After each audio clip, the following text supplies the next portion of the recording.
আসসালামু আলাইকুম। একটু কষ্ট হলেও ভিডিওটি শুনবেন। লন্ডনে জামাত ইসলামের আমির ডক্টর খলিলুর রহমান এবং জনাব তারেক রহমানের সাথে গোপন মিটিং হওয়ার পরেই বিএনপির অন্য কেউ জানুক আর না জানুক, জনাব তারেক রহমান সাহেব জেনে গিয়েছিলেন যে বিএনপি ক্ষমতায় আসছে। জামাত ইসলামের আমির ডাক্তার শফিকুর রহমানও জেনে গিয়েছিলেন যে তিনি ক্ষমতায় যাচ্ছেন না, তবে বিরোধী দল হচ্ছেন। তারেক রহমান দেশে আসার পরে বিএনপির নমিনেশন প্রাপ্তরা তখনই জেনে গেল যে এবার বিএনপি ক্ষমতায় আসছে। তখনই জামাতও জেনে গেল বিএনপি ক্ষমতায় যাচ্ছে এবং আমরা বিরোধী দলে বসবো সাথে এনসিপিকে নিয়ে। শেখ হাসিনাও স্পষ্টভাবেই 1-2 তারিখের ভিতরে জেনে গিয়েছিলেন যে তিনি দেশে থাকছেন না, প্রধানমন্ত্রী থাকছেন না, তাকে দেশ ত্যাগ করতে হবে।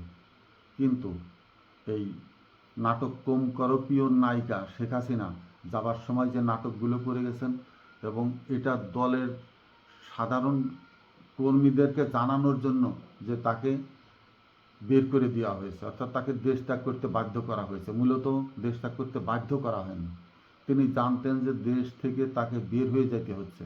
এই জন্য তার পরিবারকে সুন্দরভাবে তিনি সিগন্যাল দিয়ে বের করে দিয়ে গেছেন এবং দলের যারা বিশ্বাসঘাতক বলে তিনি মনে করতেন তাদেরকে ঘূর্ণাক্ষরেও বুঝতে দেয়নি।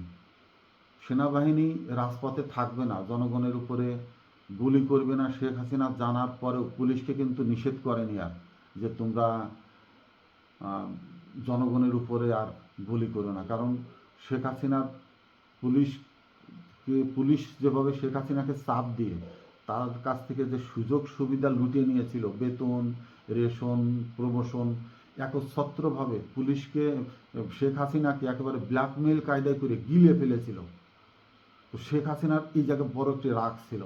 এই রাগের থেকে শেখ হাসিনা পুলিশ প্রশাসনকে কাউকেই দিয়ে বলায়নি যে তোমরা মাঠ ছেড়ে দাও, অর্থাৎ বাঘের মুখে রেখে শেখ হাসিনা নিরাপদে দেশ থেকে বের হয়ে গেছেন। এই যে পূর্বেই জেনে জানা যায় সবাই, বিএনপি জানলো ক্ষমতায় আসছে, জামাত জানলো বিরোধী দল হচ্ছে এনসিপি সহ, শেখ হাসিনা জানতো আমরা দেশ থেকে বের হয়ে যাচ্ছি। এই জানার থেকেই গত জাতীয় নির্বাচনে কিন্তু বিএনপি যারা নমিনেশন পেয়েছিল, এমপি নির্বাচন করেছে, তারা সাধারণ মানুষের কাছে যায়নি, সাধারণ ভোটারদের কাছে ভোট চায়নি, বা তাদের কাছে যে সে সৌজন্য যে ভোটারদের সাথে সম্পর্ক সেটাও গড়ে তোলেনি।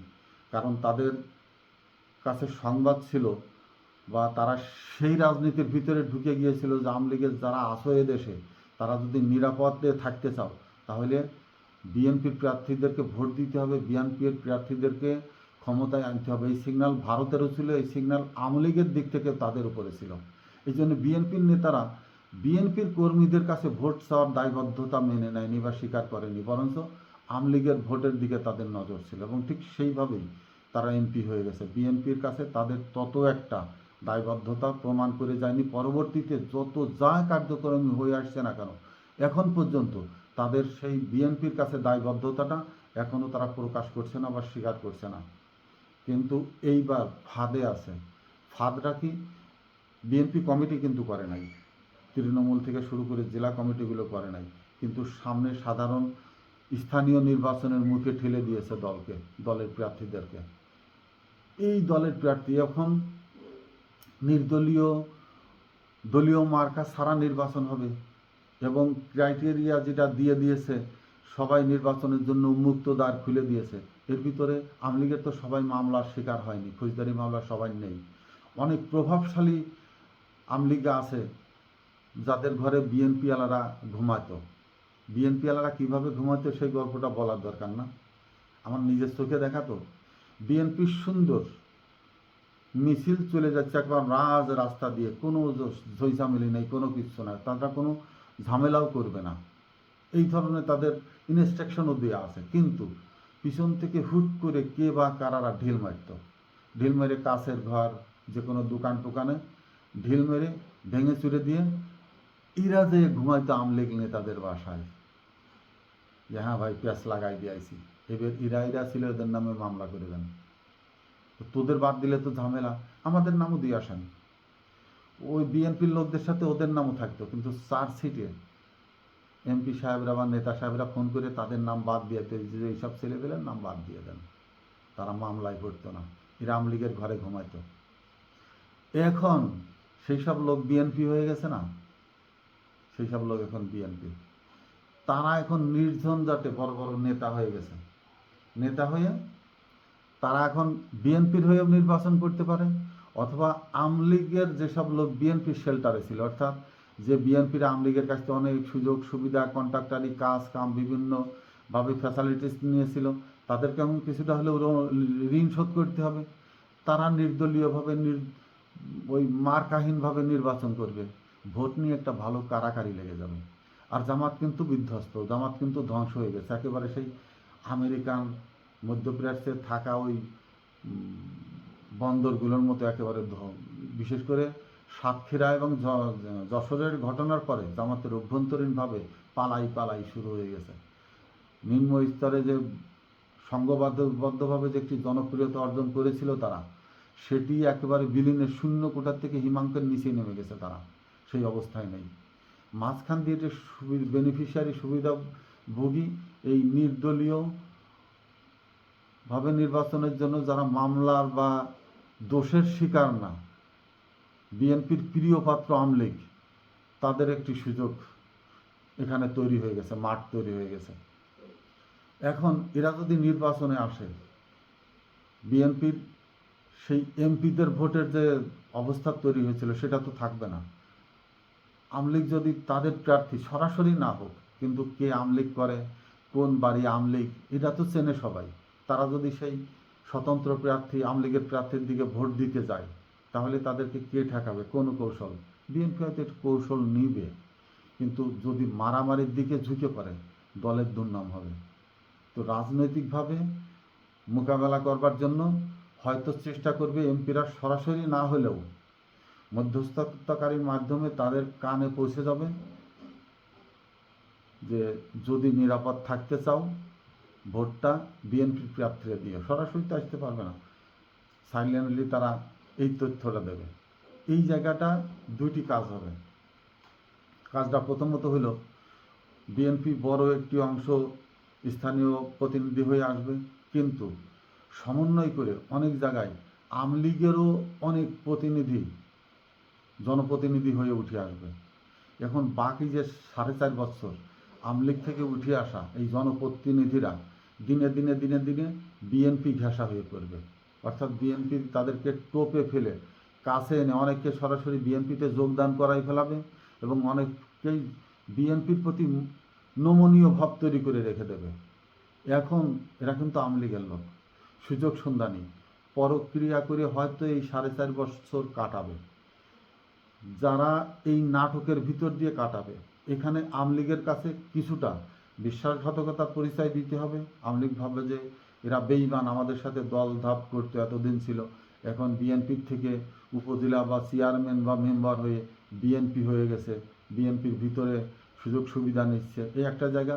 আর এরা বলবে যে ভাই আমার দল গোপনে সংগঠিত করবার জন্য আমি এই ভূমিকায় আছি, তোমরা মনে কিছু করো না, সুযোগ মতো বাঁশি বাজালে আমরা তোমাদের পতাকার নিচেই চলে আসবো। এই দ্বিচারিতা চরিত্রের ভিতর দিয়ে যদি অনেক আওয়ামী লীগ প্রতিষ্ঠিত হয়ে যায় এবং অনেক আওয়ামী লীগের জনপ্রতিনিধিদেরকে বিএনপির ভিতরে রিমাস্টেড করা হয়, জায়গা করে দেওয়া হয়, সুযোগ করে দেওয়া হয়, এক সময় দেখা যাবে যে বিএনপির বড় একটি জায়গায় দখল করে রেখেছে আওয়ামী লীগ আলারা, যাদের ভিতরে বা নৈতিক দায় দায়িত্বটা পুরাই আওয়ামী লীগের মনস্কামনাকে পূরণ করবে। তাহলে কি দিনে দিনে বিএনপি আওয়ামী লীগের হাতে জিম্মি হয়ে পড়বে? দিনে দিনে বিএনপির সহিংসতার জায়গাগুলো আওয়ামী লীগ আলারা দখল করে নেবে। আওয়ামী লীগের স্থানীয় জনপ্রতিনিধিরা বিএনপি সেজে আওয়ামী লীগের একটি মাঠ তৈরি করে দিতে ব্যস্ত হয়ে পড়বে। সূক্ষ্ম রাজনীতিটাই হলো এখানে। যে কোনোভাবেই হোক বিএনপির তৃণমূল থেকে শুরু করে একেবারে আমি এমপি থেকে শুরু করে যারা জেলা প্রশাসক আছেন তাদের প্রতিও দৃষ্টি আকর্ষণ করে রাখছি এখনই এইভাবে যে কোনোভাবেই হোক মারামারি ছাড়া যত ধরনের মেকানিজম, যত ধরনের রাজনৈতিক প্রজ্ঞা বলেন বা ইঞ্জিনিয়ারিং বলেন, যাই বলেন না কেন, আমলিক চরিত্র কিন্তু ভয়ঙ্কর চরিত্র। এই আছে আপনার সাথে খাচ্ছে, খাওয়া শেষ আপনি দেখবেন যে হাত মুছতে গেছে, যেটা দিয়ে তার ভিতরেই তার অস্ত্র ছিল, আপনার বুকে মেরে দেবে। এতটা ভয়ঙ্কর। বিএনপির প্রতিটা একটি নিম্ন সদস্য মানে ক্রিটিক্যাল। ভালো সরল সহজ সোজা মানুষ আমলিক করতে পারে না। ভয়ঙ্কর কালসাপ, এবং যাদের ভিতরে সবচেয়ে ক্রিটিক্যাল কুবুদ্ধি। একটা রাস্তার ফকিরও যদি সে আমলিক করে, বুঝবেন যে সেও ওই মেধা সম্পন্ন। আর সব থেকে বোকা ধাজের, সহজ সরল, অতটা জটিলতার ভিতরে সে চলাফেরা করে না, যায় না, তারা আছে বিএনপিতে। সহজ সরল মানুষগুলো আছে বিএনপিতে। আওয়ামী লীগরা যে কোনো ঝুঁকি নিতে পারে, তারা মানুষ খুন করতে পারে, হত্যা করতে পারে, গুম করতে পারে, যে কোনো কারো সম্পদ ব্যবসা খুব সূক্ষ্মভাবে, দৃঢ়ভাবে এবং একতাবদ্ধভাবে কেড়ে নিতে পারে। সেখানে বিএনপি সেটা দিয়ে সক্ষম রাখে না, কারণ বিএনপির ভিতরে অভ্যন্তরীণভাবে যে মানসিক দূরত্ব, নেতায় নেতায়, গ্রুপে গ্রুপে, ওরা সবসময় গ্রুপই থেকে যায়, ওরা আর একত্রিত হয় না, কখনোই না বিএনপিতে। কিন্তু আওয়ামী লীগের প্রকাশ্যে যতই গ্রুপ দেখেন, ভিতরে ভিতরে সব ওরা এক। এখন যারা আওয়ামী লীগের স্থানীয় প্রভাবশালী নেতা হিসাবে এখনও যারা নিয়ন্ত্রণ করছে, এরা কিন্তু এখনও বলে যে আমরা শেখ হাসিনার আওয়ামী লীগ না, আমরা ওই প্রতি জায়গায় বি গ্রুপ ছিল আওয়ামী লীগের, আমরা এই গ্রুপের, আমরা শেখ হাসিনার আওয়ামী লীগ না, আমরা হচ্ছি এদেশের অন্য ধাঁচের আওয়ামী লীগ, আমরা বিএনপির আওয়ামী লীগ। কিন্তু বিএনপির আওয়ামী লীগ থেকেও এরাই বিএনপিদেরকে দিয়ে অন্য বিএনপিদেরকে যে আত্মঘাতীমূলক ক্ষতি করে যাচ্ছে, এটা বিএনপি ধরতে পারছে না। কারণ এদের ধারণা যে এইসব আওয়ামী লীগই তো আমাদের ভোট দিয়ে এমপি বানিয়েছে, মন্ত্রী বানিয়েছে, এদের তো কিছু বলা যাবে না, বিএনপির দুই চারটে লোকের ক্ষতি হয় হোক, ওতে কিছু আসে যায় না। এইভাবে বিএনপিকে ক্ষতিগ্রস্ত করে যাচ্ছে আওয়ামী লীগরা। এই জায়গাগুলো বিএনপির লোক কিন্তু খুব সূক্ষ্মভাবে মনে রাখার চেষ্টা করছে। ভোটের সময় কিন্তু কোন দিকে কোন মোটিভ যাবে, যদি এইগুলো যদি পরিষ্কারভাবে জনসমক্ষে না আনা হয়, এবং এই বিএনপির ভিতরের থেকে কারা আওয়ামী লীগকে সহযোগিতা করছে এবং আওয়ামী লীগের যত ধরনের বায়না পুরা করবার চেষ্টা করছে।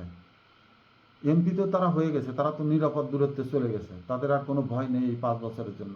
কিন্তু এখন যারা তৃণমূল থেকে চেয়ারম্যান, মেম্বার, উপজেলা, মেয়র হবে, তাদের জন্য যে কত বিপজ্জনক।